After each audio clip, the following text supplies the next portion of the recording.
What I hope to convey over the next hour is twofold.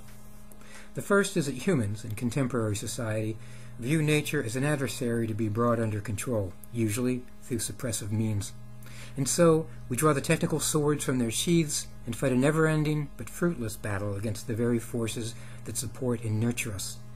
This adversarial posturing, unfortunately, undermines our very best intentions, from our battle against hunger to our war on degenerative disease.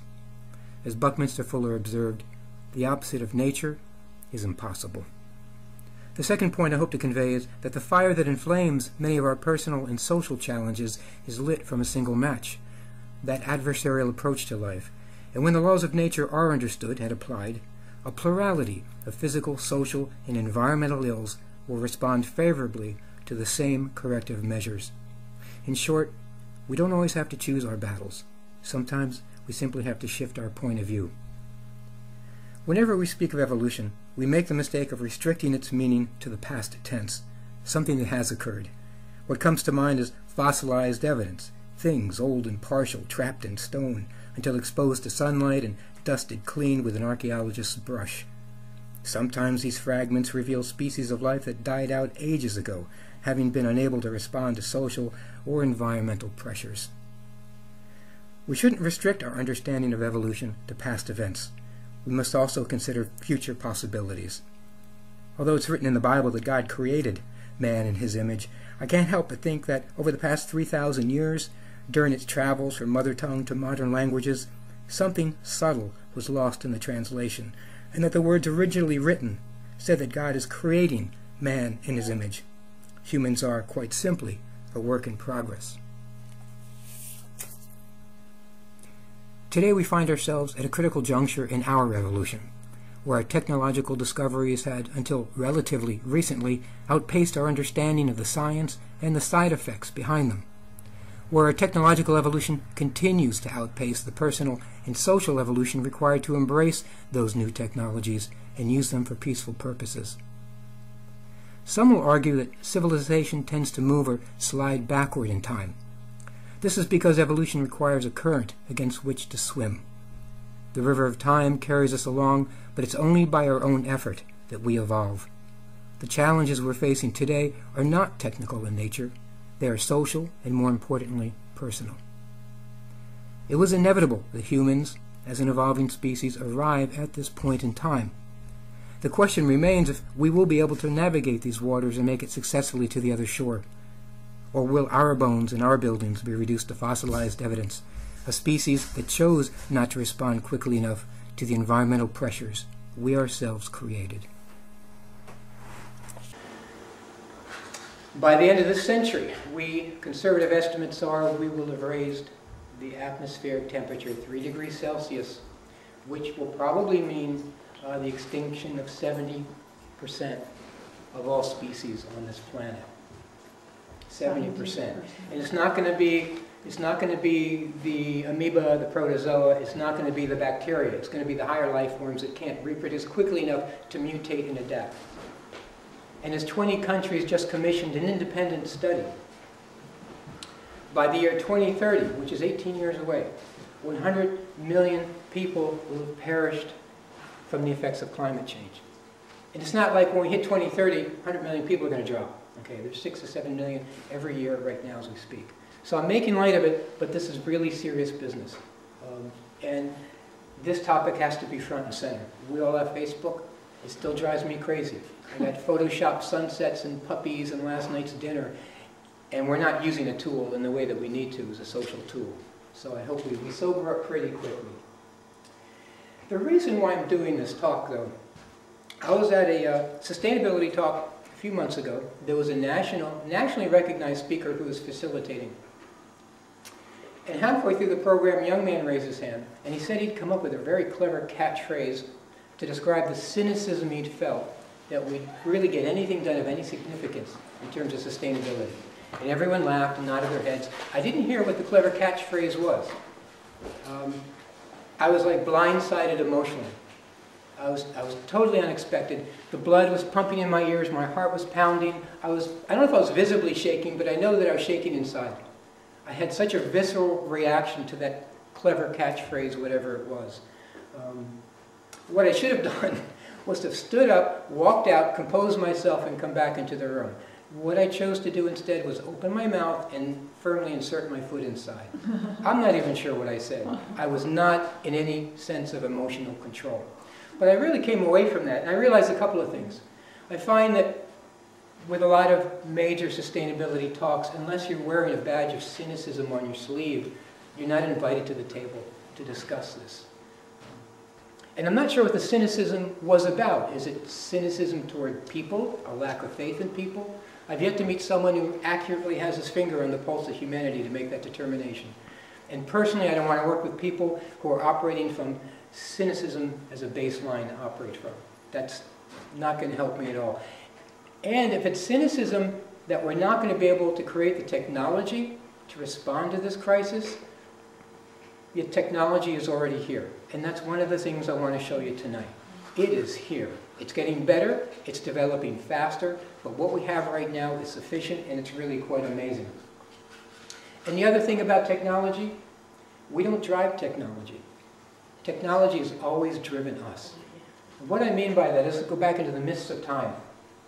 All of these different areas, tribes, villages, hundreds of thousands of years ago, almost spontaneously, without any contact with each other, they're developing stone tools, fire, metal tools. They're bumping into a lot of this stuff. Some of this stuff they begin to actually invent them themselves. Cooking, pottery, clothing, agriculture, shelter construction, the use of pigments, domestication. Okay. Technology is bigger than any individual or group of individuals. It actually seems to drive itself. It's part of the evolutionary thrust that propels us forward. We just have to embrace it, and we have to use it when it comes. And we're having trouble doing that today for the first time in our evolution. What has caused us by surprise is the explosion of new technologies and the acceleration since the Industrial Revolution. For the first 1.6 million years, humanity operated under wood combustion to heat our homes, to cook our food. Then, just prior to the Industrial Revolution, we figured out how to burn coal and steam technology. It drove the Industrial Revolution, and just a mere 50 years later, we developed oil and its derivatives in terms of driving today's Industrial Revolution. So it came very quickly, and it's much easier to burn a piece of coal than to understand the science behind it. It's much easier to burn a piece of coal than to understand that there are side effects associated with that. In terms of the speed, notice this smokestack. It shows up here again in this photo.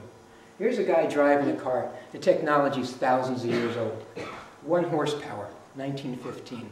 1965, 32 million horsepower. Okay? Being driven down the same road. That's a booster for the Apollo spacecraft. So you go from 1 horsepower to 32 million in 50 years. It is coming on like gangbusters. And we haven't been ready for it, and we haven't understood it. Specifically, we were unaware of the nature of side effects of those technologies. In fact, it wasn't until 1962, 50 years ago this year, that Rachel Carson published a book, Silent Spring, talking about DDT and the effect of that chemical on eggs in the wild. She introduced us to the concept of ecology. It was unknown to us before then, which is basically the interaction of systems upon other living systems. I posted this here because I'll be returning to it from time to time. Everything created by man, and it's a quote, so man, you have to excuse me, ladies, first exists as a universal principle which is perfect in nature, but they're imperfectly worked out by man. The imperfections are what we euphemistically call the side effects of human technologies. I say euphemistically because there are no such thing as side effects. We've coined that term. There's no side effects in nature. There's no waste in nature. And forgive me for the washed out colors. We're using some new machine tonight and it's kind of washed it a bit. Climate change is the accumulation of the side effects from our imperfect technologies. We have to perfect the technologies, and we are. And that's one of the exciting things that's going on now. Are any of you familiar with biomimicry? Yes. Bio what? Biomimicry. Bio-life mimicry to copy. I'll give you an example of what this is. It's a new design science. It's basically basing new technologies and designs on nature's systems. Nature's figured out everything that we're trying to figure out today, and they've had 4 billion years to do that. So here's an example of biomimicry. You got zebras in the savannah, and scientists have reasoned up until now that they really shouldn't be alive. It's too hot for them in the savannah. It can get to 120, 130 degrees out there. There's no way they should be alive. So with biomimicry, they decided to study the body of the zebra. So here you've got white stripes, alternating white and black stripes. Now they tell us that we're white in the summer. Why? Reflects. Reflects heat, keeps you cooler. Darker colors in the winter to absorb heat. Those black stripes are about 12 degrees warmer than the white stripes. In fact, they're so warm there's a layer of fat underneath every black stripe to protect the zebra. Okay, so you've got warmer stripe, cooler stripe, warmer, cooler stripe. Now the air just off the surface of the black stripe is going to be warmer than the air just off the surface of the white stripe. So now you've got warm air, cool air, warm air, cool air. What that does is it creates a natural convection current. It causes the air to sweep over the body of the zebra. So even though there's no wind stirring whatsoever, there's actually a breeze blowing over the zebra's body. And that's what keeps it cool. Now that's the bio part. The mimicry part is designers and architects are now saying, how can we use this natural principle to perfect our imperfect technologies? We're not going to build a 40-story building with alternating black and white stripes. It's not even about color. It might be about different composites, different materials that reflect or absorb heat. So you create a natural air current around the outside of the building, and then you create a vent system or a window system that captures that moving air, brings it into the interior of the building, and you don't need any artificial means of cooling the interior. You've actually got fresh air based upon nature's principles. Janine Benyus, who coined the term, was here this week, and she came up with another interesting example. Every day in Europe, 250,000 birds are flying into windows and dying. So they looked to nature to try to figure out, is there a design solution that nature has figured out? And they found it in the spider. So the spider builds intricate webs. It's meant to capture their food. The last thing they need are birds flying into it. The bugs that they capture are unable to see UV light. Birds, however, can see UV light. So spiders have worked occasionally into their web strands that reflect UV light so that the birds will see the web and avoid it. So what a company in Germany is doing now, a window manufacturer, they're putting in what's invisible to us, threads of material that reflect UV light so the birds won't fly into the windows. So bio is what's happening in life. Mimicry is basically our learning from nature and building these into our design structures and perfecting our technologies to minimize or eliminate altogether the side effects. Humans are analytical, as if you don't know that. Like taking a hammer to a rock, we shatter our world into pieces, we'll study the individual shards, biology, chemistry, physics.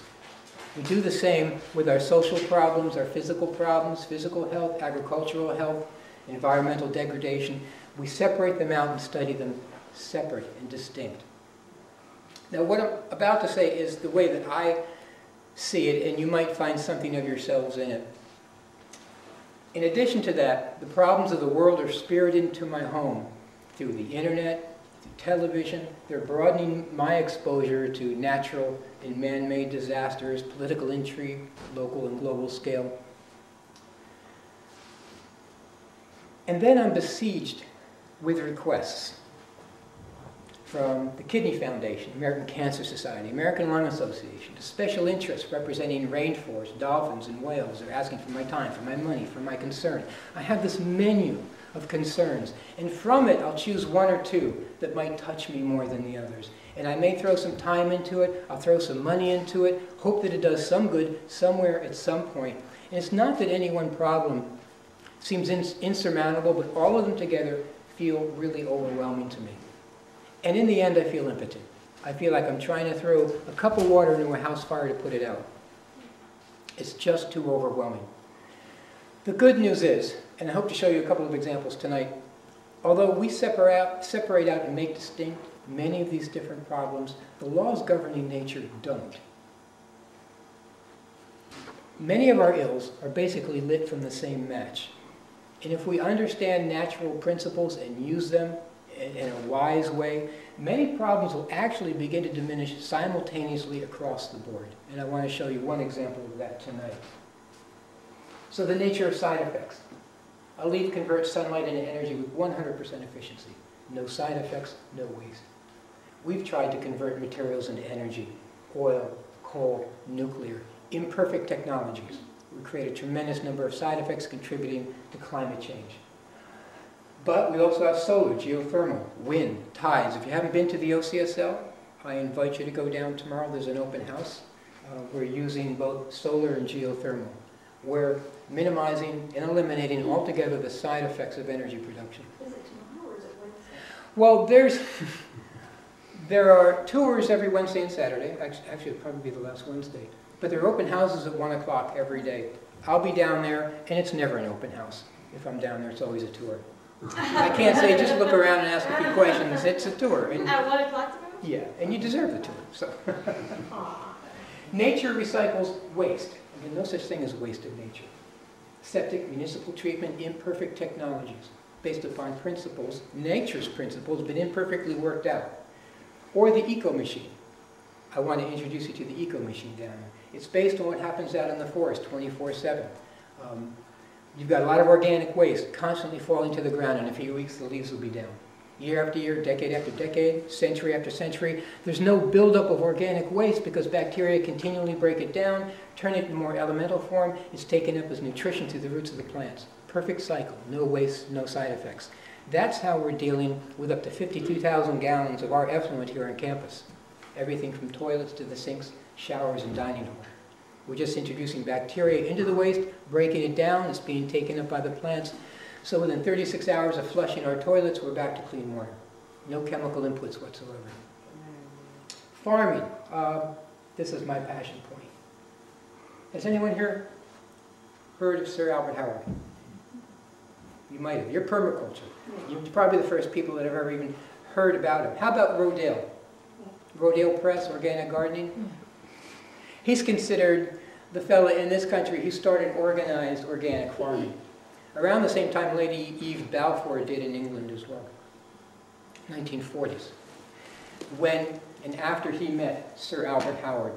So, I'd like to ask, it's kind of an obvious question, why do you choose organic over non-organic foods? Healthier. Why? Because we're not putting chemicals on them. Right, and that's a really important reason. No herbicides, fungicides, pesticides, genetically modified foods. And that's really where we're at with our thinking. That's not how organic farming actually got started. And the message that this guy delivered to Rodale has been lost. I spoke with Anthony Rodale, grandson. He understands this guy's influence on his grandfather, but he never knew why. So this was actually 1940, before pesticides, herbicides, and fungicides were really into use. We have this nasty habit of creating tremendous technological developments through fear and aggression, usually during wartime technologies. They will find peacetime use eventually. And unfortunately, they found peacetime use for the chemical applications in World War II, which were our chemical fertilizers. But that really wasn't such a big deal pre-war. Very briefly, this guy was a soil scientist for the British Crown. He was sent to India to take care of their commercial crops, rice, tobacco, cotton. They were all heavily diseased. When he was there, the province was called Indore, and there was an Indore composting system that they developed over thousands of years based upon what you'll find in a typical forest floor in terms of the breakdown of organic waste. He used that as a dressing for his commercial crops, and he found that those crops not only recovered their health, but they became disease resistant. He was also in charge of the crown's cattle. At that time in India, there are 3 highly infectious diseases plaguing cattle: septicemia, rinderpest, foot and mouth disease. He fed his cattle for 6 months on the food that was grown in the soil that was composted with Indore compost. He then introduced diseased cattle into his herds. The diseases would not take. He couldn't get his cattle sick. And then he began to observe his workers and realized that they were disease-free as well. The basically healthy food grown in truly organic soil will give you natural disease resistance. That's the message that triggered Rodale in the start of organic agriculture. That's the message, unfortunately, that has been lost. So, this is an oversimplified version of a life cycle on the farm with natural agriculture.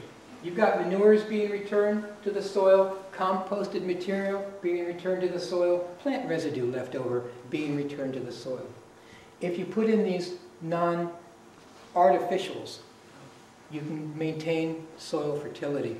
There was a Secretary of Agriculture for the United States, turn of the 20th century, King. He went to China. He came back and wrote a book called Farmers for 40 Centuries, because those Chinese farmers were able to keep their fertility for 4,000 years without any artificial inputs whatsoever.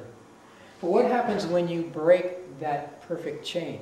What happens when you introduce an imperfect technology based upon nature's principles? So I chose arbitrarily a section of our country, the Susquehanna River Basin that flows into the Chesapeake Bay. And I wanted to see what would happen when you got rid of the farm inputs and you introduced nitrogen. Now, nitrogen is only one of many chemicals that are introduced in chemical farming, and it's the most innocuous. But I wanted to see the effect of nitrogen in that cycle in the Susquehanna River Basin and what happens. So you've broken the cycle. You've introduced nitrogen. This is going to be difficult to see, my apologies. Just to give you some of the initial side effects, again, it's a euphemism. Nitrification of wells, which creates blue baby syndrome. That's a heart defect in children. It takes one of 3 forms. It kills off the striped bass population, the blue crab population, the oyster beds. It creates thousands of miles of oxygen-deprived dead zones. Nitrogen is the largest contributor to atmospheric warming. It has a heat-trapping capacity 310 times that of CO2. But I'm going to follow just one of these. Side effects yield more side effects. It kills off the diverse soil ecology. It basically burns it out of existence, which lowers the quality of nutrition for the crops. So what happens? When you do that, it lowers the immune response. Now, it doesn't matter if you're a human taking medications or if you're a plant being given medications in the form of nitrogen. What happens is you lower your immune response, and it invites pathogens to feed off of the decayed and weakening tissue. There's actually a role for pathogens to do that. That's their role, to recycle. It's a very important role. So basically, we're lowering the immune response, we invite the pathogens, and instead of heeding the messenger, we decide to shoot him.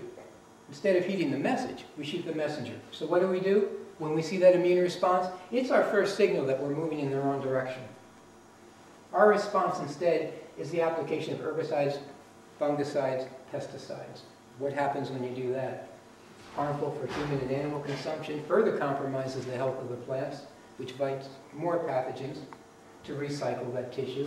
And it triggers the mutation and adaptation of pathogens. It's a wonderful life-affirming mechanism that nature offers. We benefit by it as well, but not quite as quickly, because pathogens can mutate very quickly. They can produce millions of offspring a day to mutate and adapt. It's really a wonderful process. It's a life-affirming process, but again, we approach it from an adversarial manner. So what is our response? Do we heed the message? No. We're going to strengthen the pesticides, herbicides, and fungicides in the plants, and the pathogens are simply going to become immune to those as well. And we introduce genetically modified seed, thinking we found the new cure. But what happens when you do that? It lowers the nutrient values of the plants, extinction of seed varieties, genetic drift, and it triggers adaptation once again. Now, this is really kind of science at its course.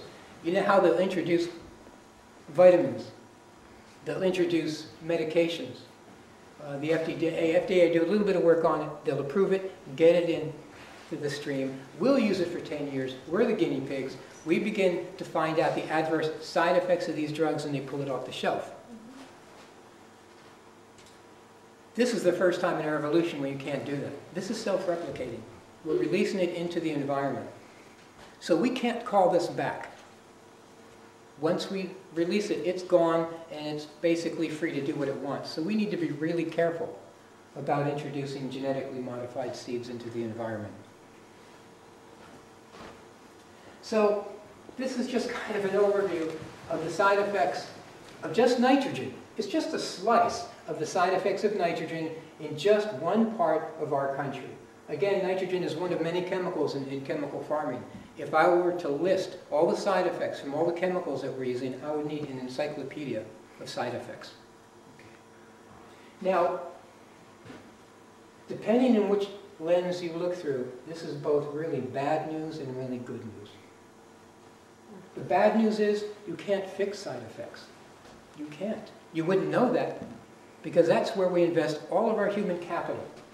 Hundreds of organizations involving thousands of people and millions of dollars every year to deal with these side effects. But how do you fix them? How do you fix blue baby syndrome? Corrective surgery?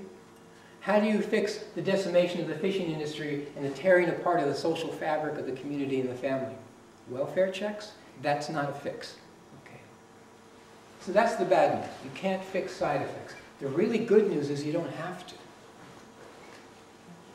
You close the wound.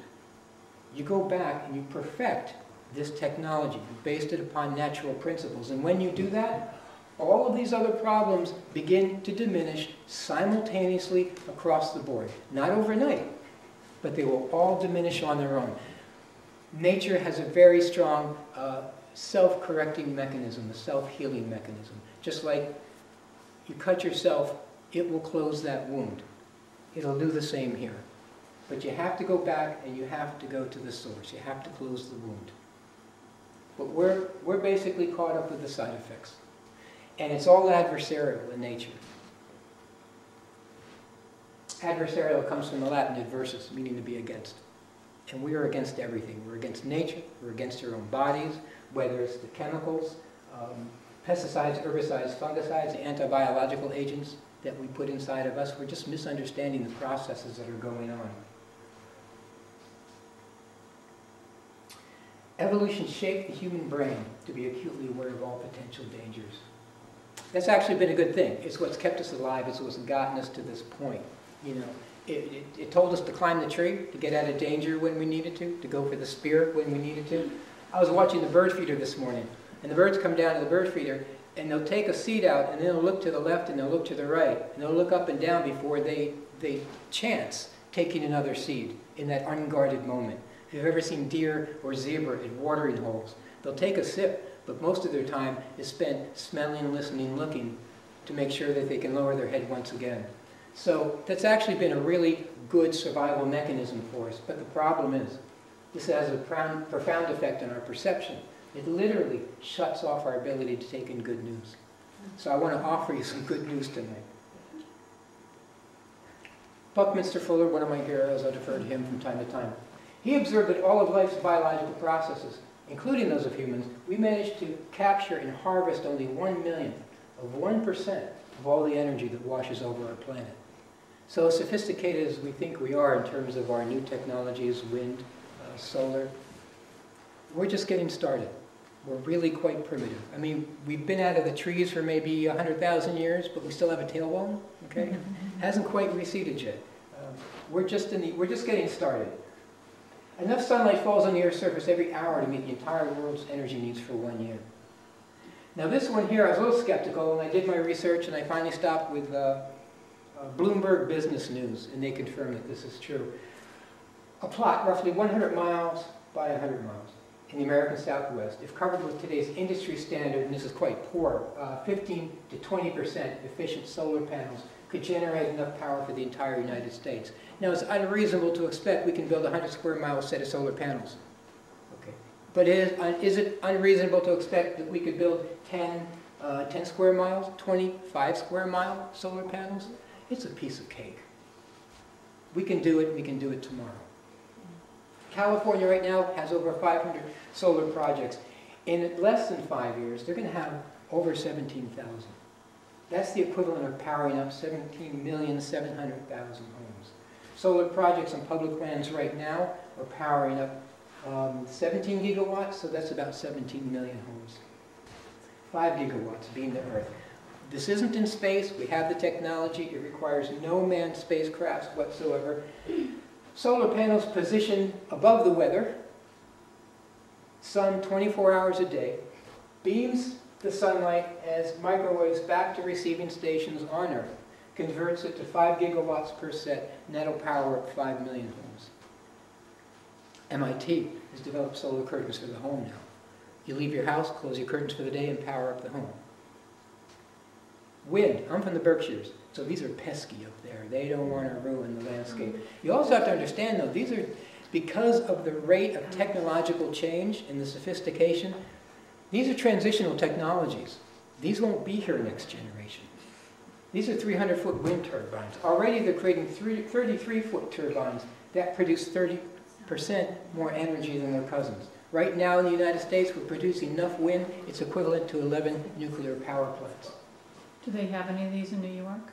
What? By the lake? Any wind farms by the lake? They do have wind farms in New York.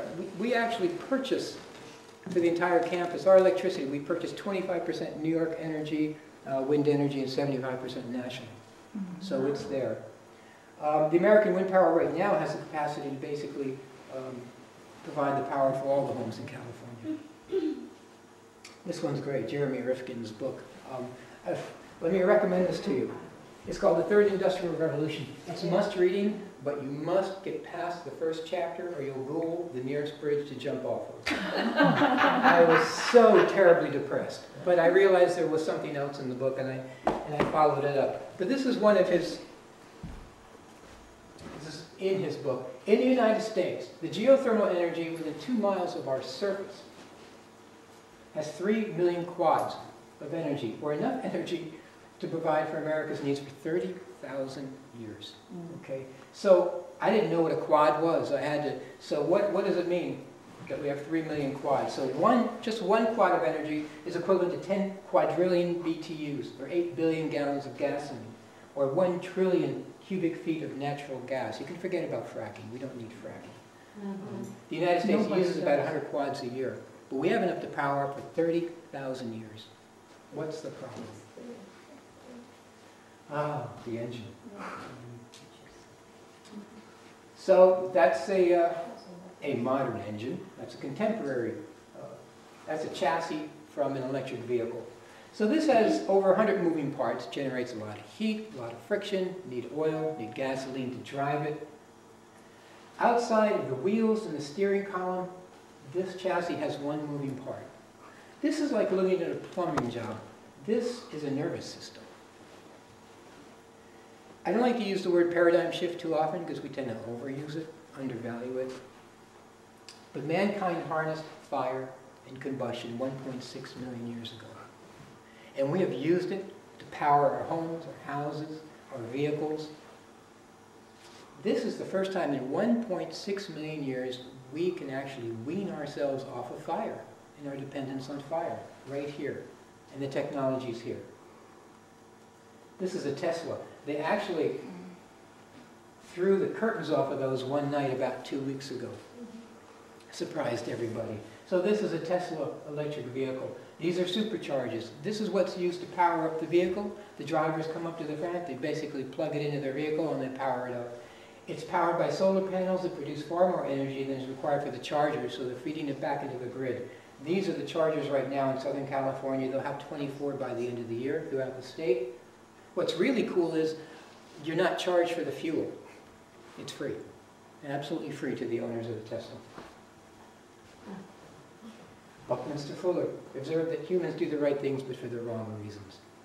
What does he mean by that? I go back to that other quote, evolution shaped the human brain to be acutely aware of all potential dangers. Okay. So what does it mean that we do the right things but for the wrong reasons? Basically, wartime technology. Most of our technologies have been created, as I said, during times of fear and aggression, when we're uniting against something. So wartime technology will find peacetime use. To give you some examples, about a month ago, the second of 3 prototypes plunged into the Pacific Ocean, but not before reaching Mach 5. It's an unmanned fighter jet. Okay. And they're going to reach, their goal is to reach Mach 6, and they'll do that with the next prototype. Again, this is going to be for military use. It will find peacetime applications. What this means is it's going to be able to travel at 4,700 miles an hour. It'll get you from New York to LA in 45 minutes, or around the globe in 4 hours. Even something as benign sounding as a space race, I'll give away my age. I'm a child of the space race. I love those days. I got a picture of John Glenn on the wall with his little bow tie and his signature. We did the right thing, but for the wrong reason. We were in a Cold War with Russia. They send up Sputnik. It's the first artificial satellite. All it can do is beam signals back to Earth, but it scared the bejeebers out of us. We just pictured missiles poised overhead. Okay, superiority of the skies. So the space race begins, and they're way ahead. They've got Yuri Gagarin circling the Earth. We can't even get a monkey into a shot into space. So the first astronaut we're going to send up is going to be in a Redstone rocket. That's what's going to propel this guy. The first attempt, it gets about 200 feet off the launch pad and explodes. Cataclysmic. The second attempt, it gets 4 inches off the launch pad, plops back down. This is actually a photo of that second attempt. So what happens in the event of emergency, here's where the astronaut's going to be sitting. These emergency rockets, in the event of problem, fires, pulls the capsule away from the Redstone and protects the astronaut. Well, as you can see, they fired successfully and the rockets took off. The only problem was it left the capsule behind. But it's a race, and we're losing. 2 attempts didn't work. We got to try it with an astronaut the next time. So they put Alan Shepard into that manned capsule. And there's a lot of delays in the countdown. They're asking him what's going through his mind all this time. And he says, the only thing I could think of was that every single part of that spacecraft was built by the lowest bidder. He was right. That's something worth concern. But it successfully launched. 116 miles through space. Not even through space. Didn't circle the globe. The capsule deploys from the Redstone. The chutes pop out, floats back to Earth. They fish them out of the ocean. The flight only lasted 968 seconds, but it was considered a monumental achievement. So much so that this guy gets his face on a postage stamp, a ticker tape parade, and 2 weeks later, JFK gets in front of a joint session of Congress and he commits the nation's resources to sending astronauts to the moon and back before the end of the decade. Everyone thought he was nuts. The fighter pilots at that time, like Neil Armstrong, who was to walk on the surface of the moon, thought it was pure science fiction. We couldn't get from here to the moon in less than 9 years, 8 years. But what was to happen in the days following this announcement? 400,000 people in the public and private sector working toward a commonly shared goal. They had to invent 500,000 new materials and artifacts to make this project work. The lunar module that landed on the surface of the moon had to be sophisticated enough to navigate and provide life support for these astronauts. But it had to be light enough to get there. Payload was paramount. The walls of the LEM were thin enough to put your fist through. The computer on board, state-of-the-art computer, has since been miniaturized and embedded into our cell phones. We did the right thing. We made it with a year to spare. We did the right thing, but we did it for the wrong reasons. How do we deal with climate change for the right reasons? Or do we have to come up with a wrong reason? Does it need to be fear-based? We don't seem scared enough. The Pentagon actually tried. They issued 2 reports 2 years ago telling us the greatest threat to national security was climate change and our dependence upon fossil fuels. But Congress didn't bite. They thought they would. Traditionally, they would have responded to that, but they didn't this time. So how do we do this? How do we do this for the right reason? Now, I just want to point out that it's not just happening to us, that we're kind of in this together. How many people here enjoy quinoa? We eat a ton of it here. I mean, we eat a ton of it here. 2,000 pounds in a 6-month period. Now, maybe you're choosing it as a substitute for meat. That's sustainable. Most of it's organic, more sustainable still. Maybe it's even fair trade. But there is a dark side to quinoa. I'll give you an alternative. Kanyuan. I've been. So 95% of it comes from Bolivia, probably the poorest country in Latin America. We are working with growing it up here. We are. We better work on it pretty quickly. And here's why. 80% of the municipalities in Bolivia malnourished. 40% of the children showing stunted growth. Quinoa was unheard of in this country 15 years ago. It's now very popular in the northern hemisphere. There's been a precipitous rise in consumption. At the same time, there's a precipitous drop in consumption in Brazil. This is a grain that provided nourishment for Bolivians for over 3,000 years. Why the drop? We're outbidding them for their own grain. So they're being forced to eat refined rice, refined grains, and the pressures, the social pressures of fast foods. But they can't afford the grain anymore. I actually called up the embassy, the Bolivian embassy. I wanted a little confirmation on this. I wanted to talk to someone, anyone. They said, why don't you come down and talk to the ambassador? I said, okay. So got on the Amtrak, spent the morning with him, and he shared with me, when he was growing up, quinoa soup was available on every street corner for pennies a bowl. Now it's only found in five-star restaurants in Bolivia. So, but to me there's a silver lining in this. I've been involved in the Whole Foods movement since 1980. And I can say that to a person, everyone who's health conscious and eating whole foods is also globally conscious, and they really care about how their food choices affect people half a world away. So injustice is really an intentional injustice. And so for me, there's some kind of hope there. I don't know how to capitalize on that. Whether as a group, we kind of go to the limited number of distributors, importers, and say, please tack on a nickel a pound for this stuff and help subsidize quinoa consumption in Bolivia. I don't know what the answer is, but to me, there may be an answer there. And as you say, they're beginning to develop. It needs very specific growing conditions. It needs sub-freezing evenings. It's really drought resistant. Canada, there's a few spots in Canada where they're growing it successfully. There's also another grain, its cousin called Kaniwa, which is actually even more nutritionally superior. It's not quite in commercial production yet. I know one company in California sent me a 5-pound bag, which the mice enjoy tremendously. I'm sure Monsanto could fix all that. Yeah, right? They'll make a super quinoa.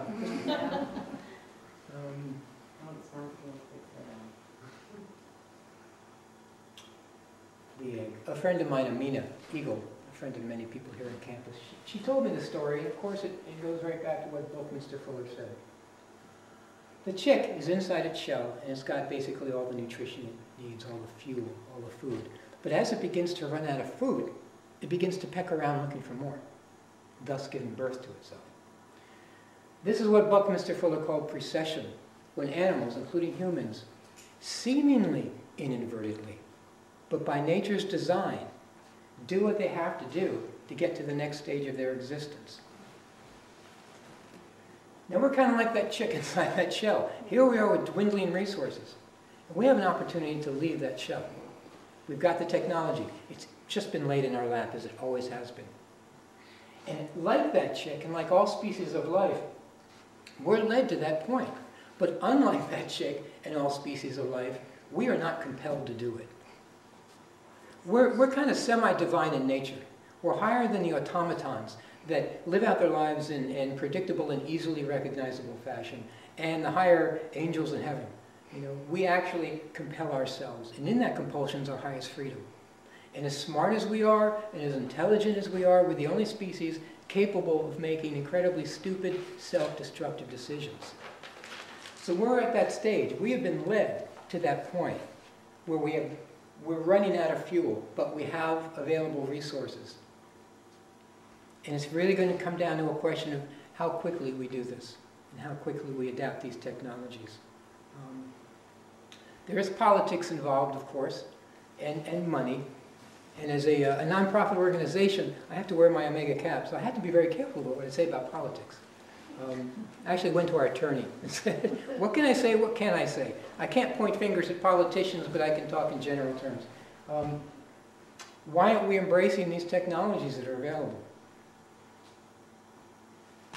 I'll leave that to you. Money and oil and gas. Let me put it this way. When throughout our entire evolution did we not fully embrace and run with new technologies?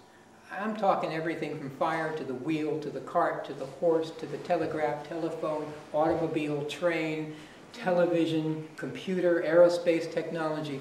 We always took it and ran with it. We literally turned into, from a horse and buggy nation to an automobile nation almost overnight. So here we are with this incredible new technology and this incredible hope. And yet why, especially in this country, almost alone, are we pushing back against this technology? Why aren't we embracing it? I'll let you answer that question. I've led you to it.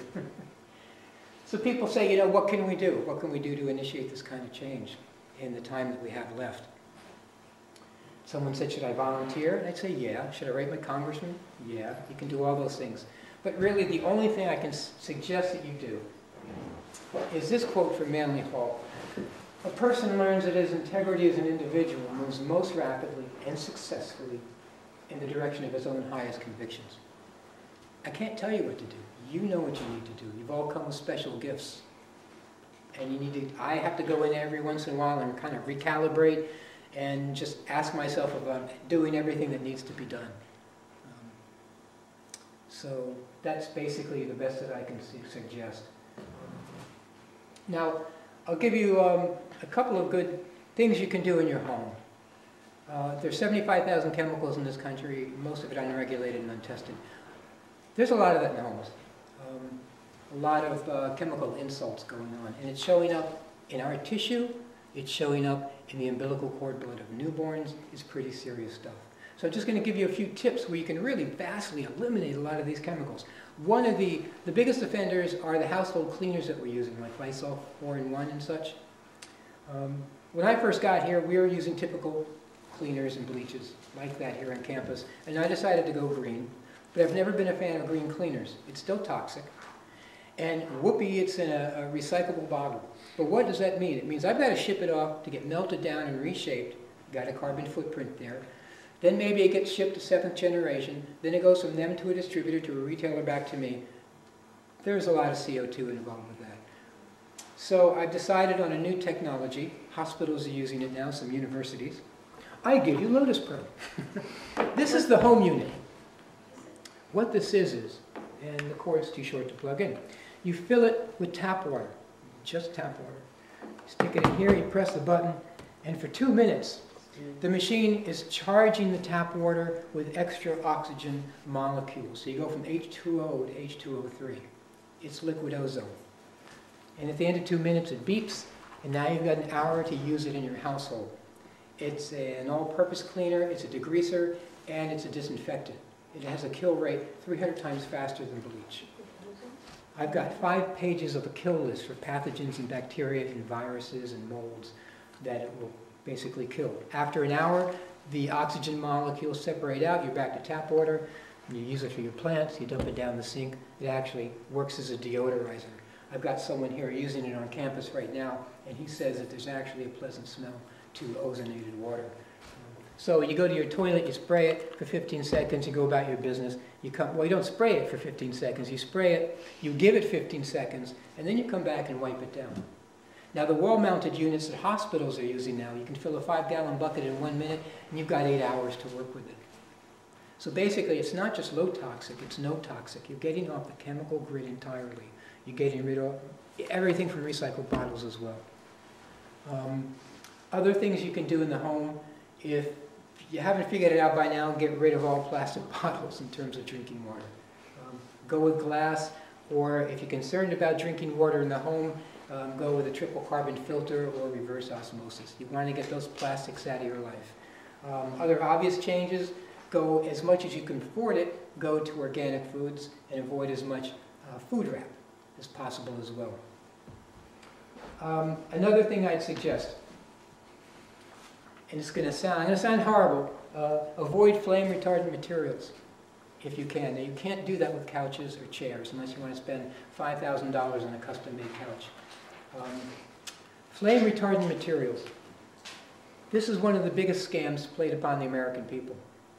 This came out of the tobacco industry trying to deflect attention away from itself because people were falling asleep with lit cigarettes, and we know what happens when people fall asleep with lit cigarettes. So the tobacco industry said, oh, it's not the cigarette, it's the fact that everything's not flame retardant. We need flame retardant chemicals in everything so nothing catches fire. Almost overnight, this organization appears. It's called the Citizens for Fire Safety Institute. That's a beautiful name. And the webpage said that it was made up of concerned citizens and fire marshals, people in the public and private sector, and they alone effectively legislated laws that have placed flame retardant chemicals in virtually everything, from clothing to carpeting to furniture.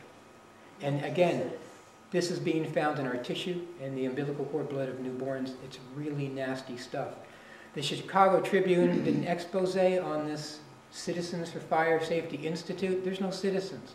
It's made up of only 3 companies that produce 40% of the world's flame retardant chemicals. That organization no longer exists. There'll be no more legislation, but this stuff, it's ubiquitous. It's everywhere. You can avoid it in clothing, you can avoid it in carpeting. Unfortunately, again, wow, I'm pressing buttons here. Bye, Skip, you can see.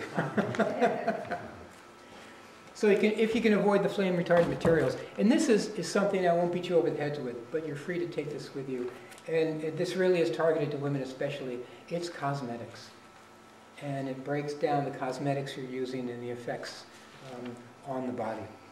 And I have a 17-year-old daughter, and I try to buy natural cosmetics, and don't be fooled by the word natural. It's meaningless. You really have to study it. Go to the Environmental Working Group website, and they've come up with a special web page now on high-quality cosmetics that you can purchase in body care products. But this basically breaks down the effects on the body. It's more expensive than the common cosmetics, but it's especially important to use. Do you have any questions at all? Yes? Where do you buy one of Hmm? those? Where do you buy one of those? Where do you buy? One of those ozone. Oh, sorry. Well, this is a Canadian company, Tersano. You can buy it online. You can contact them online. It's interesting. Last year I was interested in Lotus Pro, Active Ion. It was ionated water, and I called them this year to purchase, and they'd gone out of business. So I started to think maybe this technology doesn't work. But I talked with the top of the food chain, a fellow who's been working in this stuff for 40 years, and he said they pioneered the technology. They spawned an entirely new industry, but what happens with entrepreneurs, the product was great, but they don't have the business model, and they went belly up. So this is a competitor. It costs $250. It's guaranteed for 7 years. So if you price out what you're spending for household cleaners, and I called them up, they said you can actually use it for your washing machines, but I wouldn't know how to hook it up. It's a good deal. But again, by this time next year, there'll be competitors and the price will drop. What's it called again? The company is Tersano, T-E-R-S-A-N-O, and this particular product is Lotus Pro. It's one word, and Lotus Pro has 2 varieties, tabletop for the home and the wall-mounted units for institutions, schools, hospitals, and I hope to have it here on campus next year. Yes? Is there more information that you can give us, or have you a book or something, or something to... Is there more information? Oh, just, I can talk your ear off. Yeah. And if we go to the cafe, I'll get political on you. Okay. And my book hopefully will be out this time next year. Do you think if Al Gore had gotten in, because of the climate warming of the world and of our planet, do you think that we would have been further along with health and the environment? Well, that's a long conversation. He might not have met as much resistance as our present president has. But actually, if you can give me 1 second, because there's a series, 3 slides that I typically don't use, but it actually becomes relevant here. Show. I'm sorry, I'm sitting very crazy here. So one of the things that I think is a real problem for us in terms of making the change that we need to make is right here. Are you familiar with E.B. White? You're probably familiar with his books. Charlotte's Web, Stuart Little. I think he wrote The Elements of Style with a guy named Strunk. He was an essayist. He was shown a prototype of a television in 1938 before it went into commercial production. And they asked him what he thought of this new invention. I believe television is going to be the test of the modern world. And that in this new opportunity to see beyond the range of our vision, we shall discover either a new and unbearable disturbance of the general peace, or a saving radiance in the sky. We will stand or fall by television. Of that I'm quite sure. And I'm still convinced that television has a much greater influence than the internet. The internet, as my daughter reminded me, is more proactive. You can choose and select. So here we are 80 years on. Is it a disturbance of the general peace or a saving radiance in the sky? It's a disturbance. Half a billion people watched the moon landing all over the planet at the same time. Excellent music. We're exposed. Biafra. You want to know Biafra? I think that where world hunger was brought to world consciousness for the first time. It certainly was in my lifetime. War. You know, we can't dress it up. Oprah. That's our co-founder, Elizabeth Lesser. Sesame Street. Great documentaries. Or you got gratuitous violence, you got Jerry Springer, you got A Sedentary Lifestyle, you got Jersey Shore. What I found interesting, 80 years on, top 2 shows in 2010. Number 1 show is Oprah. Now this reveals my bias. She brings out really the best in people. And she's really about uniting people and finding a common humanity among all of us. You might not like every one of her shows and the giveaways she has. But generally, it was really quite a beautiful program. What was the number 2 program right behind her? Glenn Beck. So where are we 80 years on? We still haven't learned how to use this technology. So thank you for coming. Thank you. Yeah. Thank you.